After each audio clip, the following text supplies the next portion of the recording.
नमस्कार, मी सिद्धी गणेश रांगणेकर, शिवसेना शहर प्रमुख, मुख्यमंत्री लाडकी बहीण योजनेचे अध्यक्ष। आज आम्हाला इथं तरुण भारतच्या टीमनं बोलवल्याबद्दल मी सर्वांचे मनपूर्वक आभार मानते आणि सर्वांना जय महाराष्ट्र। आज निवडणुकीच्या निमित्तानं तुम्ही आम्हाला इथं बोलवलं आहात, तर मला आवर्जून सांगायचं आहे की आपले जे निवड म्हणजे महानगरपालिकेमध्ये जाणारा जो नगरसेवक आहे त्याच्याकडं आपल्या नागरिकांच्या काय अपेक्षा आहेत,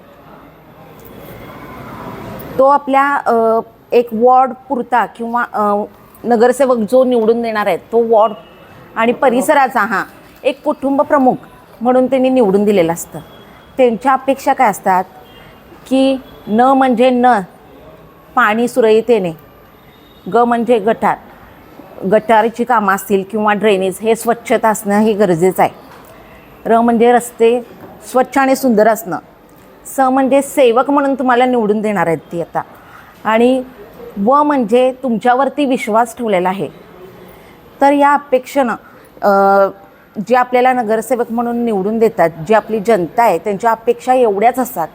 आणि जनतेने सुद्धा जातभेद न ठेवता उमेदवाराकडे बघून तो उमेदवार सक्षम आहे काय आणि सभागृहात ते आपले प्रश्न सर्व मांडणार काय, ह्या दृष्टिकोनातून त्यांनी नगरसेवक निवडून देणं गरजेचं आहे।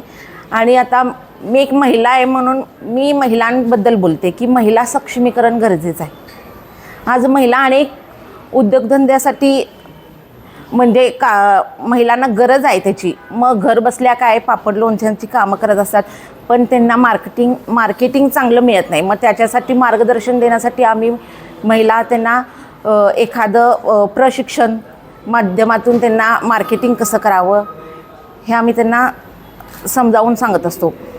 दुसरी गोष्ट, आज आपल्या कोल्हापूरमध्ये वाहतुकीचं कोंडी जास्त झालेली आहे। पुन्हा आपलं जे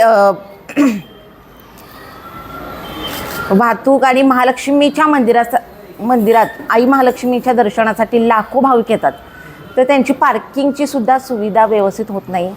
त्यासाठी एक तो कोल्हापूरचा माझा स्वच्छ सुंदर कोल्हापूर होण्यासाठी आपण योग्य तो नगरसेवक निवडून देणं गरजेचं आहे।